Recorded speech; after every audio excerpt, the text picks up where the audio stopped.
Alors finalement, c'était quoi le problème avec les consultations individuelles?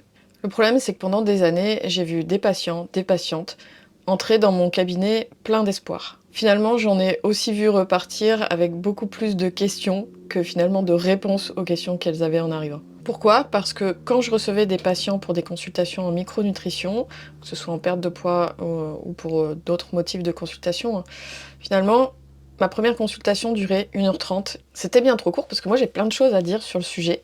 1h30 d'information pour les patientes, en fait, finalement, pour elles, c'était trop. Pour moi, c'était pas assez, pour elles, c'était trop. Et quand elles repartaient, en fait, il y avait une espèce de sentiment de confusion. Et ça pouvait les empêcher de passer à l'action.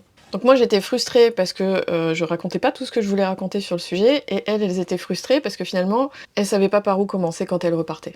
Et puis le deuxième problème qui se posait pendant mes consultations, c'était de savoir quand est-ce que je revois cette patiente. Est-ce que je la revois dans une semaine? Est-ce que je la revois dans 2 semaines? Dans un mois? Dans 2 mois? En fait, il y en a certaines qui revenaient trop tôt.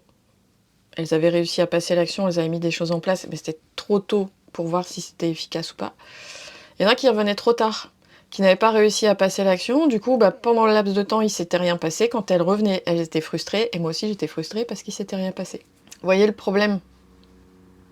Et donc ce qui se passait, c'était que ces consultations individuelles, bien souvent, c'était pas le cas pour tout le monde, mais quand même bien souvent, ça ne suffisait pas à provoquer une transformation réelle et surtout une transformation durable.